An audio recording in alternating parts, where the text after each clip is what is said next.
In Exodus chapter 20, we get to dig into the Ten Commandments, the two tablets, God speaking to the people of Israel. And as you might know, the Ten Commandments, two tablets, we generally think that they're divided in two. There are some who believe they're divided into three, but generally the idea is they're divided into two. The first four commandments being commandments that are directed towards our relationship with God. The second tablet, the final six commandments, our relationship with our society or our family or with others. Now, every commandment in these 10 commandments we're going to look at in this chapter are repeated in the New Testament. The only exception is the Sabbath day regulations. But even the Sabbath was shifted by the church from Saturday to Sunday, the day of the Lord, a day of worship before Him. And so what we're going to look at today here in chapter 20 is the Ten Commandments themselves in the first handful of verses. And then when we get to verse 18, we're going to see the response of the people to the transmission of God speaking these commandments. And then we'll see the first part of the ceremonial law and God telling them the kind of altar that they should build before Him. Now, the reality is that the law that God communicated here in Exodus chapter 20 was not invented on this day, but merely codified. In other words, the Ten Commandments are something that humanity generally knows. Take, for instance, the command, thou shalt not commit adultery. You might find cultures and societies where polygamy is acceptable, but what you won't find are societies where people believe that running rampant and doing whatever you want, and a man taking any woman that he desires whenever he desires that woman, that is somehow socially acceptable. In general, there's a belief that there should be some kind of commitment, structure in marriage. The idea, thou shalt not steal. You're not going to find very many societies that believe that theft is somehow an honorable thing. Now, there might be some kind of, tribal kind of, society here and there that has some odd, strange, backwards kind of morality. But generally, the truths that you find in the Ten Commandments are known throughout the world, known throughout humanity. So when God spoke these to the people of Israel, it was a codification of that which already existed. I just finished reading The Abolition of Man by C.S. Lewis, and in that book he makes the argument that generally mankind, whether believer or not, or from various religions throughout the world, there's a general code of conduct that humanity knows about. And this moral law of God is communicated here in Exodus chapter 20 to the people of Israel. We need the Ten Commandments. We need these guiding principles and laws to govern our lives and hearts. In our modern era, in our modern Western world, the major idea is that human beings, we're told, should follow their heart, kind of the Disney mantra. But many people operate this way, that the chief aim of the human life is to pursue self-gratification. But this is actually terrible for society. Theft is terrible for society. That's following your heart. Adultery, terrible for society. That's following your heart. Not respecting a day of rest or worship before God is terrible. That's following the heart. And each one of these commandments is actually good for the society that is willing to submit to them. Even when the law, the Ten Commandments, are not perfectly obeyed, they are good for the people who generally are following along with them. So this is a powerful and important passage of Scripture. Now, in Exodus 19, we already saw the establishment of the way that this was all going to be delivered. The people of Israel approached the mountain. There was great fear and trembling, and lightning and thunder. It was an ominous kind of moment. And so, with that, it says in verse 1, And God spoke all these words, saying, I am the Lord your God, who brought you out of the land of Egypt, out of the house of slavery. The important thing I want you to see in these first two verses is this. Number one, it says there in verse 1 that God spoke all these words. This is an extraordinary event because God is transmitting this truth directly to the people. In fact, later in the book of Exodus, Moses is going to receive the ceremonial and legal laws or code for the people of Israel.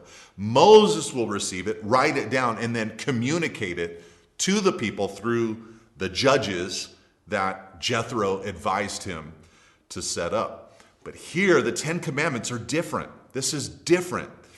God himself is directly speaking to the people.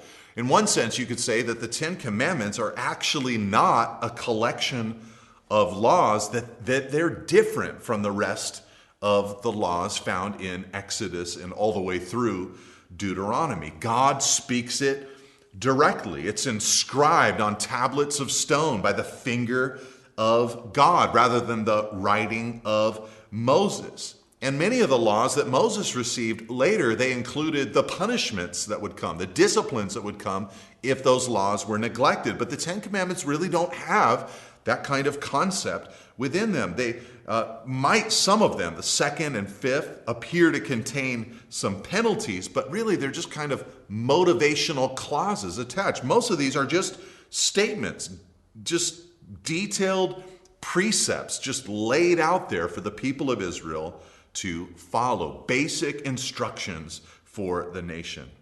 And no human law could begin to enforce these kind of laws that are prescribed here. You know, things like thou shalt not covet. What court is able to regulate a law like that? They're really not even like laws. They're just these divine dictates that should govern the heart of God's people. It's just really extraordinary that God would speak these words to his people. There's just nothing like this in human history. There's no temple from which these words emanate, no prophet, no myth, but just the direct voice of God.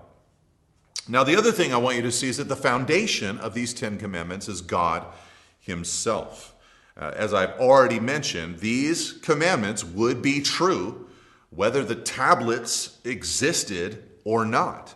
Even if God had never spoke these from Mount Sinai to the people of Israel, these commandments would exist because God exists. Even the fourth commandment, to keep the Sabbath, if you really think about it, this is a commandment that's written not just in the Bible, but it's written in nature itself. I read of one theologian who said, man is a 7-day clock. You know, if you just think about it, why is it that universally we seem to structure ourselves with this 7-day week? There have even been experiments throughout human history where societies have attempted to take on an 8-day week, or attempted not to have a weekend or a time or a day of rest. But that's just the way we work. God designed us in this way. We always gravitate back to it because God has made us in this way. Man is a created being. Man is a 7-day clock. So even if God had not spoken these commandments to the people of Israel on this day, these are things that would be true about the way that the universe works and operates. So the foundation of these commandments is God himself. Now there in verse 1, God said to the people of Israel, I am the Lord your God. He is already in these 10 commandments separating himself from the pagan gods of that time. God is something. Now, God, of course, has been teaching the people of Israel about himself all throughout the book of Exodus. I mean, you remember Abraham, Isaac, and Jacob's families had then moved to the land of Egypt through the ministry of Joseph, 70 in number, and centuries had passed by. So the people of Israel, they've heard secondhand over the generations about God, But God now, for the last 40 years or so, has been teaching them about himself, and then especially through the previous year, all of the plagues, Moses' presence, he is teaching them directly about who he is. He's teaching them that he's above the natural order as the plagues affected the natural elements. Things like water being turned into blood or frogs following the dictates of God's commands. He also has demonstrated to them that he's personal in nature. He wants them to come out, be separate, so that they could serve him. He's speaking to them right here in this passage. He's a personal God. He's not distant like the sun and the people who worshiped a god of the sun. He is close and intimate, wants to speak to them. He's good in that he's set them free from their slavery. He's made a way for them to come out and experience freedom. And he's holy. That's what they're experiencing in this moment with the lightning and the thunder and the trembling and all of that. And so God is teaching them about himself. So he says, I am the Lord your God, who, verse 1, brought you out of Egypt and brought you out of slavery. This is part of the setting in which the Ten Commandments are delivered. The preamble, so to speak. The Ten Commandments flow from the victory, in other words, that God won for the people of Israel. You see, God's victory over Egypt was intended to set Israel free. But free for what? Not free to do whatever they pleased. Free to serve God. This should help you kind of have a concept or a view of what the Ten Commandments really are. They're not slavery, more bondage. No, the Ten Commandments are freedom. The kind of life that's described here is the freest kind of life that can be lived. Right? Take that commandment, thou shalt not commit adultery. That sounds to a modern ear like slavery, bondage, restriction. But what many have discovered over the years is that refraining from adultery and remaining in the marriage covenant of your youth, it actually leads to a free kind of life. The person who's enslaved by their passions and who has to deal with the consequences and ramifications of a sin like adultery. Many people like that would communicate, I thought it would give me freedom, but it gave me the exact opposite. It actually bound me up and brought me into further slavery. No, the Ten Commandments are a life of freedom. Thou shalt not covet. That's a life of freedom. It's a life that is unentangled by the attachments and the craving for the things that people possess. It's a free kind of life. So God had set them free, and these Ten Commandments were designed to help them continue to be free, to preserve their freedom. And this is exactly the order of the gospel itself. God saving us, setting us free, and then delivering his word to us so that we can continue to operate in the freedom that he has given. Now in verse 3, we have the first commandment. It is very simple. You shall have no other gods before me. All the commandments stem from this first commandment. You shall have no other gods before me. This might resonate with you as a Christian here as you think about the day that they asked Jesus what the greatest commandment is. And he said, you shall love the Lord your God with all your heart, mind, soul, and strength. And the second is like it, you shall love your neighbor as yourself. What is the most important thing that I can do with my life, Jesus? He said, love God. Love God with everything that you are. Here, the way it's framed is, you shall have no other gods before me. God should be first. Our sole allegiance should be to the Lord. This is at the very heart of the covenant relationship. It's the foundation upon which everything else rests. The people of Israel were to be monotheistic, worshiping only God. And if they did, that foundational love for him, that foundational worship of him would lead to then a beautiful and right relationship with others. In other words, to love God is foundational, and it comes before loving others. I think we'll love others poorly if we do not first love God. Now, this was logical in the sense that God had set them free. God had set them free, so he needed to be first in their lives. And I find a lot of people have this misunderstanding about what it means to surrender their life to Christ. So many people have their goals, their purposes, their desires, their designs, what they want out of life. And then they want to add a little Jesus to their lives. But that's not the way it works. Here comes God speaking to the people of Israel. I've set you free, and you shall have no other gods before me. I must be first, preeminent, the priority of your life. No one else should be worshiped. Now, in Israel's history, from this point forward, there were times that they adopted other gods, and it got them into great trouble. Often they worshiped a god named Baal, and often they worshiped a god named the Ashtoreth.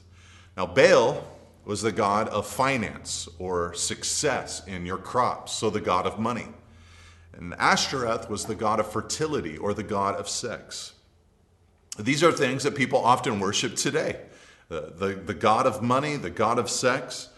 But our God, he must be first. Yeah, he created societies. He created the ability for us to create money so that we can do good for others, which is great. He created sex so that a married couple could enjoy each other and also procreate. But the reality is that these are gifts that flow from him. He must be first. And so the people of Israel, they needed to place God first. So this is the reason this is the first commandment, is because this is the foundational element. And if this is the foundational element for the people of Israel, then I think it probably also encourages us concerning the importance of our personal devotion to God. Now, if you think about a tree, the way a tree looks and operates and works, there's the part of the tree that you can see, the trunk, the branches, the leaves. And then there's the part of the tree that you cannot see, the root system underneath the ground. And what you can see is most definitely influenced by what you cannot see. And I think this is so often the way it works in the Christian life. What you can see, a person's joy, peace, their love, their gentleness, their kindness, their self-control. These are things that you can see that are influenced directly by the parts of them that you cannot see. Their walk with God, their fear of him, placing God first, having no other gods before him. And so the first commandment, you shall have no other gods before me. Now here's the second commandment in verse 4. He says, you shall not make for yourself a carved image, or any likeness, or anything that is in heaven above, or that is in the earth beneath, or that is in the water under the earth. You shall not bow down to them or serve them, for I, the Lord, your God, am a jealous God, visiting the iniquity of the fathers on the children to the third and the fourth generation of those who hate me, but showing steadfast love to thousands of those who love me and keep my commandments. This second commandment is beautiful. You shall not make for yourself any likeness of anything, any carved image in heaven above or on earth beneath, or that's in the water under the earth. Now what this is yes, partly idolatry. But if the first commandment was no other gods, this second commandment is don't make an image that is in place of God. In other words, don't ever try to design anything that is a stand-in for Yahweh, a stand-in for Jehovah, a stand-in for the Lord. So it does speak to the sin of idolatry, but really in its context, he's saying, don't make an idol that's meant to represent me. Now, the people of Israel, of course, did almost immediately fall to this sin when Moses one day on the mountaintop left the people behind, and Aaron, you remember, made a golden calf and said, this is the Lord who delivered you from your slavery.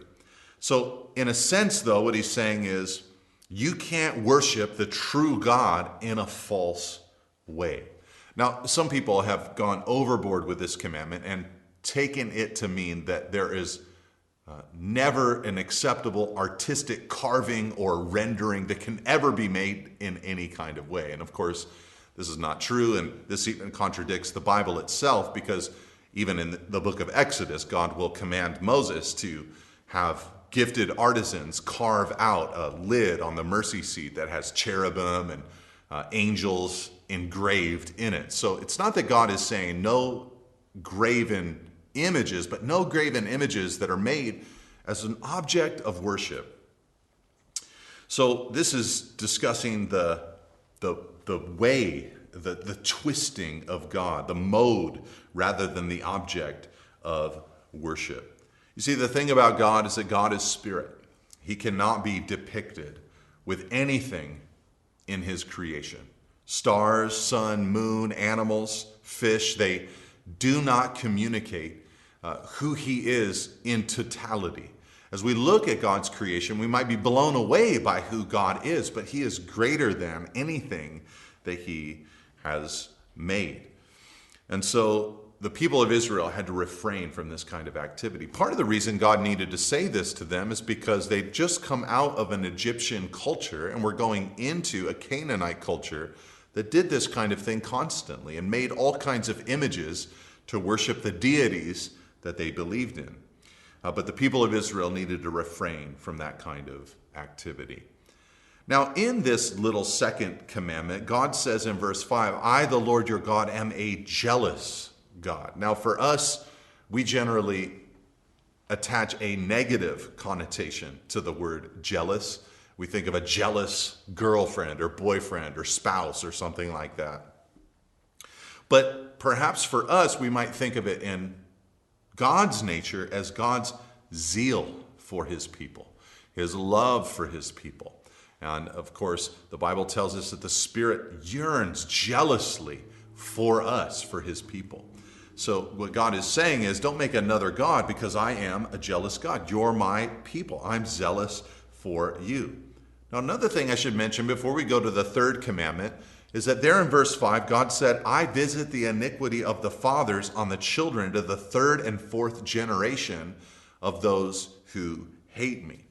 Now, this stands out to many of us as an interesting statement from the Lord. We wonder, what does this mean? What is he saying here? Some might even feel that it's unfair for God to do this kind of thing. But of course, one thing we have to confess is that sin affects the next generation. And often, a hatred for God in one generation is passed down to the second, third, or fourth generations.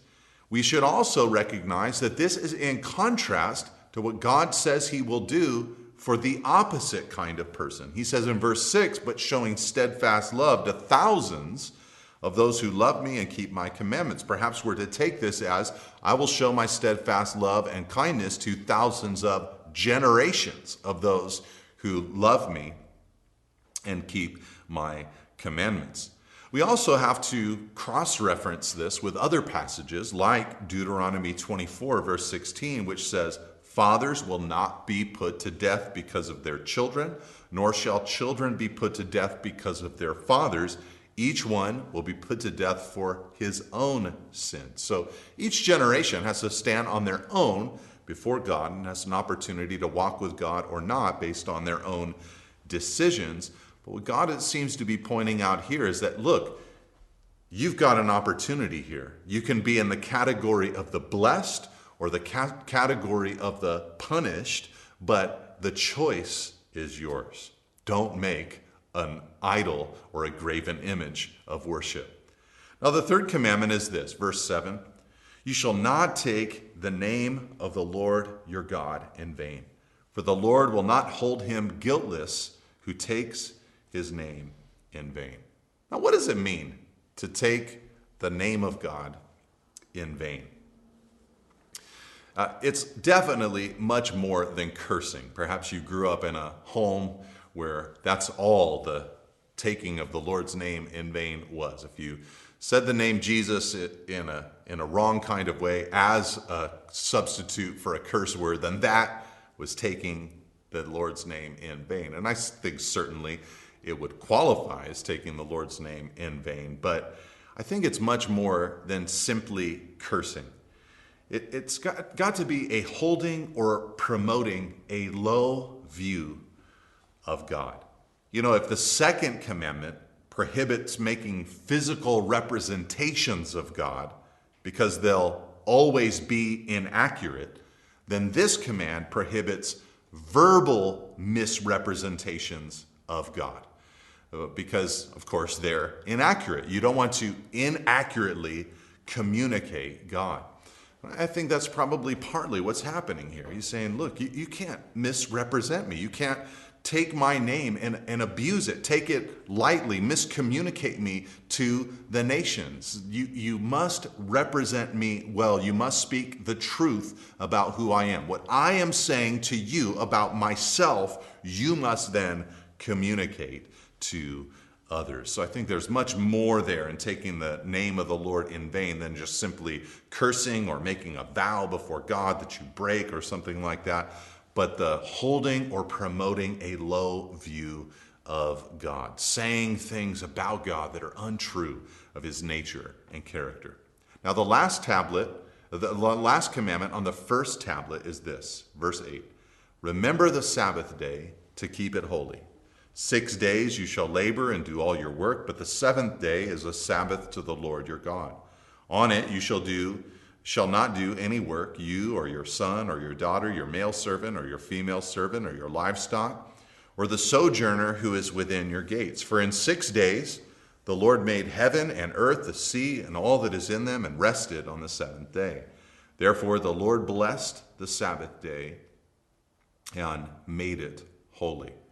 Right here in this fourth commandment, God institutes the day of the Sabbath system for the people of Israel. And to me, this is an amazing system that God established. A universal day of rest, celebrated every week on the same day of the week by the entire nation. In fact, God points out that everyone needs to partake of this day. This is a very humane thing that God is doing. Everyone is to partake of it. Your son, your daughter, your male servant, your female servant, even livestock and sojourners get this day of rest there in the nation of Israel. This is something beautiful that God established for his people. This would be amazing and have great impact on the worship in Israel. They'd have time to be devoted to God, to think about God, to worship God, to pray to God. This would also be very impactful for the family. They'd have time to refrain from going out to the fields and buying and selling and working, and have time to prioritize the most important human relationships in their lives. So to have great impact upon the church, so to speak, the congregation of Israel, but also on the family. And when both of those things are healthy, a society is healthy. You see, God gave this day as a gift to the people of Israel. Jesus highlighted this in his time because the Sabbath had become a mockery because of the religious leaders' interpretations on what the Sabbath was. They were so highly restrictive. You could only travel so far, you could only prepare food so much, and the rules were so restrictive, and it was so easy to inadvertently break one of their inane Sabbath requirements that it became a burden for the people. So Jesus said in Mark 2, verse 27, the Sabbath was not made, what was made for man, not man for the Sabbath. You know, this wasn't some obscure restriction, Jesus said, that God was just putting on man to test them, to see if they'd be allegiant to him, but a gift that he gave to humanity. There's a day each week for them to set apart for sacred things, to set apart for God. Now we live here, at least in the West in a society that really just operates 7 days a week. And every once in a while, we have those reminders of a past time where people carved out Sunday and set it aside for day of rest and family and for the Lord. Every once in a while, maybe you try to go to eat lunch at Chick-fil-A on a Sunday and you realize, oh, there's some people that still think that this is a special day. There's actually even societies that are far from God, far from Christ, even here on earth today, that still will on Sunday shut down their society, shut down their businesses, and just have a bare bones operation 1 day a week. And those economies get by. Those sports teams for all the kids still happen. They are able to deal with it on the 6 days of the week, but that seventh day is meant to be a day of rest before God. And I think in the present church age that we're in, even though this commandment, the fourth commandment, is not repeated in the New Testament, we're not to, on Friday night all the way through till Saturday night, have a day of Sabbath or rest before the Lord, although it couldn't hurt. Our day has been shifted to Sunday. The early church began worshiping Jesus on Sunday because that's the day that he rose from the grave. And I would encourage you to practice a day of Sabbath before God. Come to worship at your local congregation, celebrate him, serve him a little bit in that context and setting, eat with people after service is over with, rest, take a nap, have a day of rest before the Lord. But it's a beautiful thing to live this Sabbath kind of life. Personally, I think it's good policy to give your first hour of every day to God, your first day of the week, Sunday, to God, to give him the first of your finances, and to even take little times away beyond just the 1 day a week of rest, because God will use that in your life to speak to you, to recharge you. So the Sabbath commandment, the fourth commandment. Now the second tablet begins with the fifth commandment, verse 12, honor your father and your mother, that your days may be long in the land that the Lord your God is giving you. Now all the commandments include a negative or written in the negative, thou shalt not, except for the fourth commandment, which we just read, keep the Sabbath, and the fifth commandment, honor your father and mother. This is put in the positive. It's not just something to refrain from, but this is something that we are to do. Now this, honoring father and mother, this is one of those building blocks for a society that is so essential. And what God says is, if you do this, your days will be long in the land that the Lord your God is giving to you. They were about to go to the land of Canaan. And if they established the kind of society that honored their elders, honored their mother and father, they would have long-range, long-term success in that land. Part of what would flow from this is that honor given to parents would then lead to honor being distributed to the right people and places all throughout the society. In other words, if children could learn that their parents were worthy of honor, and if children would give to parents their rightful authority, then children would have an easier time as they aged giving honor and ascribing authority to correct people all throughout life. Their criminal behaviors would decrease, crime would decrease as people knew how to honor their father and mother. Education would go well as people were better students because they knew how to honor their father and their mother. Business transactions would be healthier and more respectful because these were people who knew how to honor their father and their mother. Their relationship with kings and governing authorities would go better because they knew how to honor their father and their mother. Every authority figure that came into their lives would be treated better and things would go better and smoother because these are a people who knew how to honor their father and their mother. This is such a key to the entire community. Now, this, of course, is a hard thing to do. It's not something that's written just to children, but also who are still children, but who are adults, yet they have parents that they need to take care of as they age. And it's difficult in those older years. And I don't know many people who have watched their parents age and who have watched their parents die and they've taken care of them in their older years. I don't know many people who felt that they have cared for their parents perfectly. It's a hard thing to do. And sometimes there's histories and bitter experiences that make caring for an older parent even more difficult. But in general, if this is practiced, society is helped. And that's why he says there in verse 12 that if you do this, your days will be long in the land that the Lord your God is giving to you. Paul had a little commentary on this in the book of Ephesians when he said that this is the first commandment that has a promise attached to it. You know, you get to this fifth commandment. This is the first one that's got this little promised bonus. You do this one and you'll live long in the land. And what does it mean that obedience to parents will lead to a long life? Well, it's not magic. That's not what he's saying. It's just wisdom. It's just wisdom. It's kind of like when we read Proverbs, so many of the Proverbs are just wisdom. They're just understandings from life. Proverbs 16:31 says, "Gray hair is a crown of glory. It is gained in a righteous life." Now, I know many people that have gray hair who are not very godly at all. Their crown is not a crown of glory. It's not gained in a righteous life.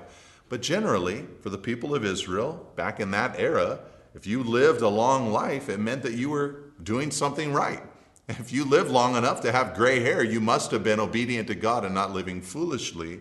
So in general, for them, it was, godliness leads to length of life. So this promise from God is a way of declaring how a great life is unleashed upon children who learn to obey and honor their parents. And I would just say for a moment to any parent who has younger children, just to remember that a lack of discipline and a lack of teaching or training your children how to honor and respect you and your word and the dictates that you're laying down in your home, you're actually harming your children if you create that kind of environment. If you tell your children that not to do something and they defy you, you need to correct them for what they've done without anger, without emotion, without lashing out at them. But you've got to hold them to the things that you've asked them to do.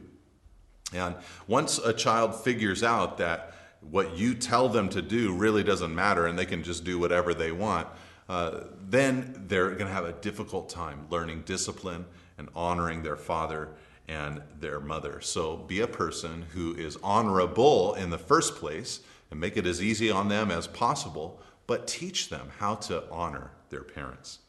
Now the sixth commandment, verse 13, is simple. You shall not murder, is what he says. You shall not murder. Now some people have taken this to mean that every form of killing is murder. But the rest of the Bible should disabuse us of that notion. Even before this commandment is given, God has given in places like in the Noahic covenant, when Noah got off of the ark, the descriptions or prescriptions for capital punishment itself. War is also included in Scripture, and even in the New Testament, we're given an understanding that God has established militaries and police forces and all of that for the keeping of evil at bay. So the idea that all killing is murder would be incorrect. However, there are forms of killing that are murder as well. Abortion in our modern era would be one of those kind of crimes. I think you shall not murder should affect our perspective on what abortion is. We should refrain from it because God said you shall not murder. You see, the thing is that man is made in God's image. And so we're to respect the image of God here on earth. We're to watch out and care for others. And even things I've mentioned, like capital punishment or war, they should, as much as possible, be kind of a last resort, not something that we prefer to do. And by the way, I'm not trying to make a case for or against capital punishment. I have my own feelings on the matter and how far we've mucked up that whole system in our modern times. But the idea here that I'm trying to communicate is that God is talking about, a premeditated, where you are taking a human life. There's no justification for it in any kind of way. Now, when Jesus came along, it's interesting, he expanded on this sixth commandment by saying, "You've heard that it was said of those of old, you shall not murder. But I say to you that everyone who is angry with his brother will be liable to judgment. Whoever insults his brother will be liable to the council. And whoever says, 'You fool,' will be liable to hellfire." So Jesus helps us understand that there's like a deeper principle here for some of these commandments. You shall not murder. We shouldn't just say to ourselves, well, I've never killed anybody. I've never taken anybody's life. But have you ever assassinated someone's character? Have you ever said things about a person privately that you would not say to them to their face? Of course, all of us are guilty of this kind of crime. And we should be able to go back to this sixth commandment and say to ourselves, this should instruct the way that I speak and the way that I feel about the people that are around me. The seventh commandment, verse 14, you shall not commit adultery. You shall not commit adultery. Now, in the rest of the law, there are other commands about fornication. But adultery is distinguished from fornication. If you are committing adultery, you are fornicating. But if you're fornicating, you might not be committing adultery. Adultery is definitely a sexual sin, but it has to do with the breaking of a marital bond and covenant. And this, of course, is a plague in our modern culture. Personally, I think that much of the moral calamity and upheaval that we're seeing in our modern day, where people just have no idea what is right and wrong when it comes to sexual ethics, and even many Christians who are up in arms at the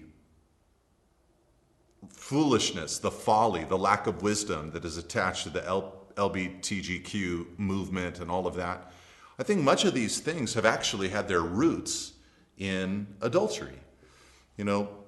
Back in the day when no-fault divorce was established and we just as a society and culture said, the main purpose must be that I can pursue my passions. And so I'm no longer in love. I'm no longer wanting this relationship, and I want to be free to pursue what I want to pursue. It began with men leaving their marriages, women leaving their marriages, and it has cascaded into so many, kind of a Pandora's box of various sins. So that becomes the thing. Well, I want to do what I want to do. I want to leave this marriage. Well, then abortion becomes a thing. I want to do what I want to do. I want to end this pregnancy. And then homosexual unions and marriage become a thing. I want to do because this is how I feel. This is what I want to pursue. It has a cascading effect. So the command, you shall not commit adultery, actually is a great governor or guide for an entire society, because it keeps a restraint upon desire that is actually destructive. No one's denying that the desire might be there. No one's denying that a husband or a wife might have an impulse to leave or act out against the marriage, perhaps even fall out of love, quote unquote.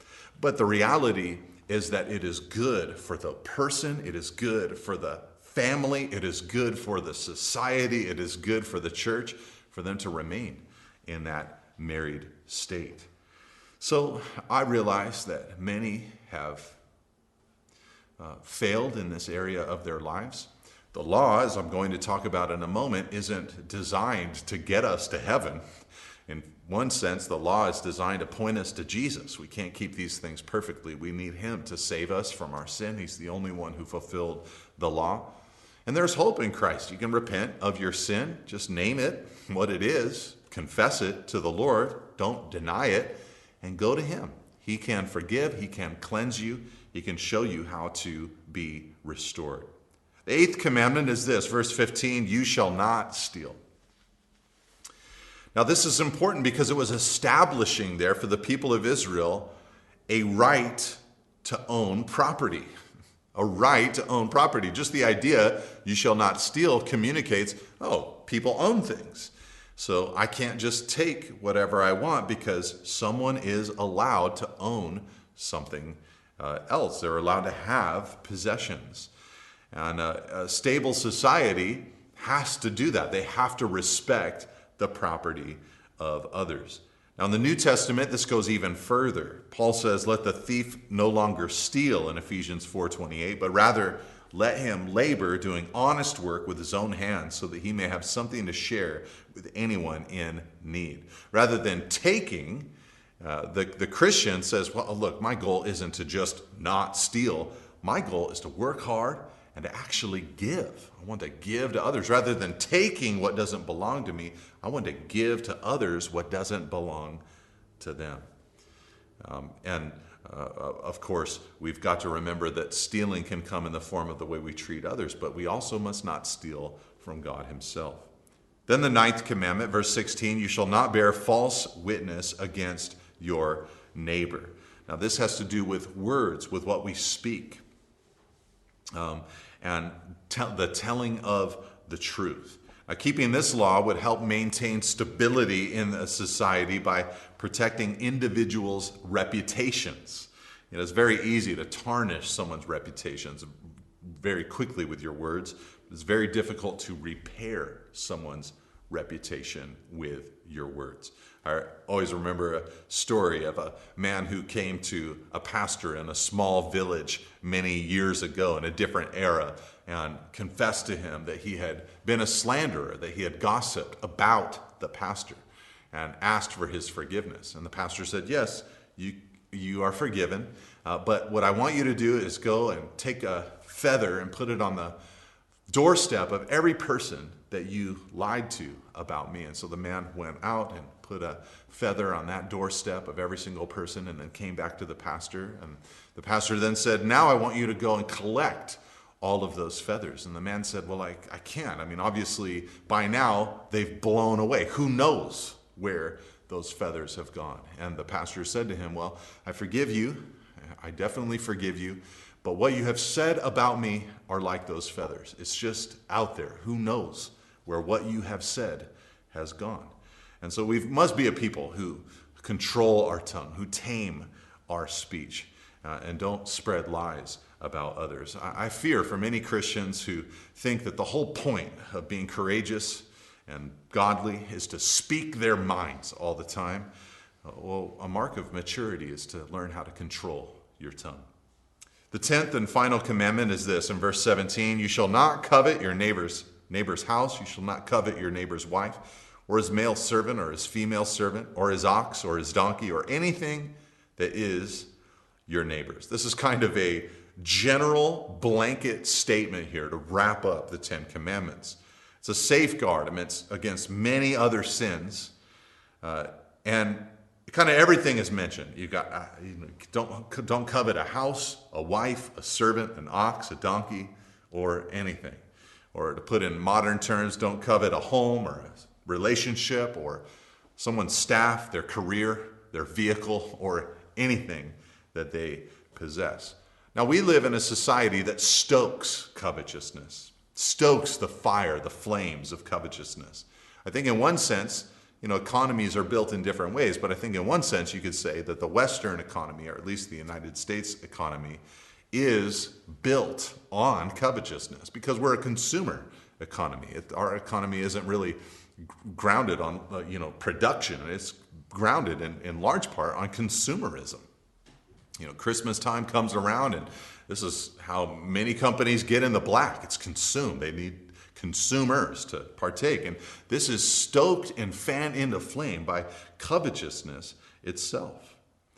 Now, this is the first commandment, really, that is dealing with, a heart level sin. Like I said earlier, how could a court of law judge someone on the 10th commandment? I mean, you shall not commit adultery. That could be proved in a court of law, but you shall not covet. How do you handle that? How do you deal with that? He's not saying don't act out on your covetousness, but don't covet in general. It's a feeling. It's an inward desire. In fact, this is the commandment that seems to have brought Paul the apostle to his knees and prepared him to receive Christ.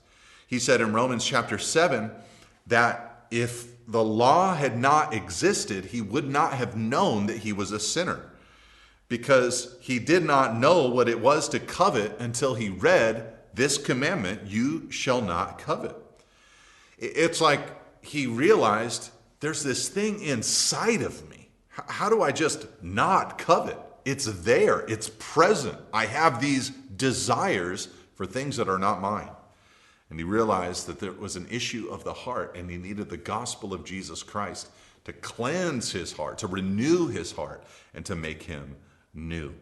But as far as a commandment goes, or a guide goes for society, this lack of covetousness or contentment is such a healthy thing for a human being to engage in. Paul also said in Philippians chapter 4 that he'd learned the secret of contentment, to learn the secret of how to abound, that in any and every circumstance, to face plenty at times and to face hunger or abundance and need at times.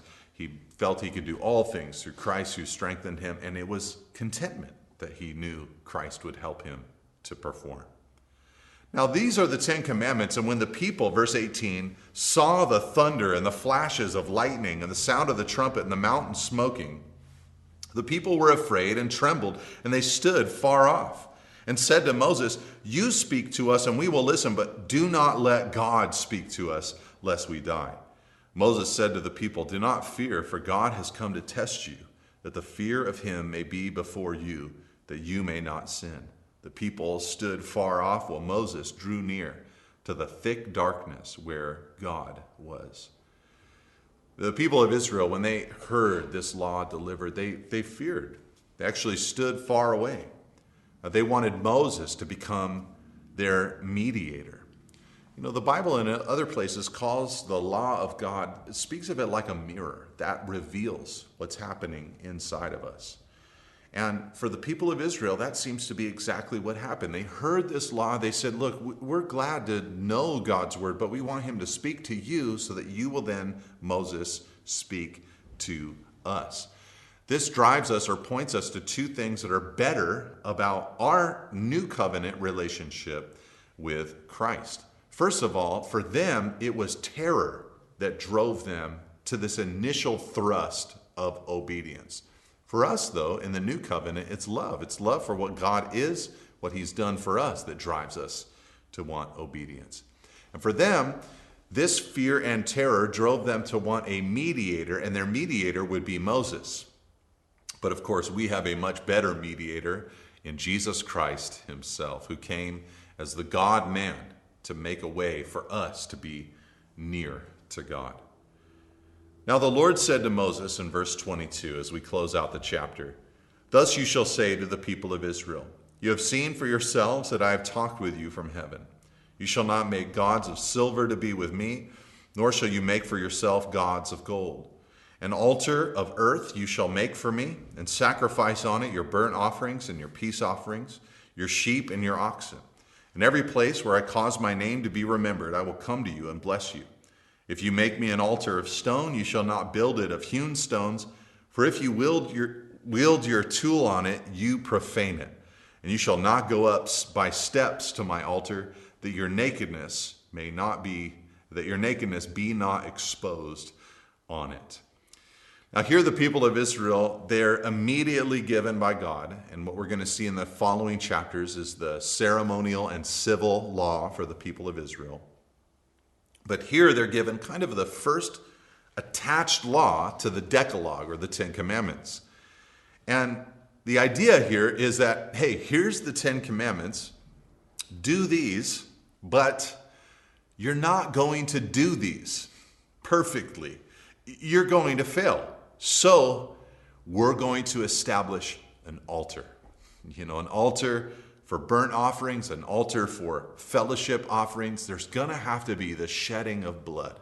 And of course, this is foreshadowing of Jesus, the ultimate bloodshed, who would cause the Passover ultimately for God's people. You see, the law condemns, the law convicts. And so right here, embedded in the law, God established a way to deal with sin, a way to offer sacrifices. And we need this, of course. We need the altar. An altar literally means a place of death or a killing place. But of course, we have the cross of Jesus Christ. It's his blood that provides a way for us back to God. Now, one thing I should point out is the kind of altar that God wanted them to build. He said, build it from the earth, build it out of stone. And don't make any stairs, because if you climb the stairs, then your nakedness would be exposed. This is kind of a counter to many of the altars of the pagan religions around the people of Israel at that time. They would make elaborate altars and have major steps, and they would kind of expose themselves in their times of worship. And God said, I'm not interested in any of that. I'm not interested in your elaborate efforts to approach me. It's going to be a basic altar made of the substance of the earth that I have made. You're going to sacrifice animals that I have given to you. Blood will be shed, and you are going to approach me as this holy and righteous God. And so keep it simple. Don't make it ornate. And eventually you'll find that you're grateful for these times where you can come and worship me because of your failure to keep the law and your need for grace. But in the weeks to come, we're going to get into the actual ceremonial and civil law for the people of Israel. And as I've shared earlier, there's so much for us in this second half of the book of Exodus. So I hope you'll join us as we continue on in God's word. But may the Lord help us obey his commandments even today. God bless you, church.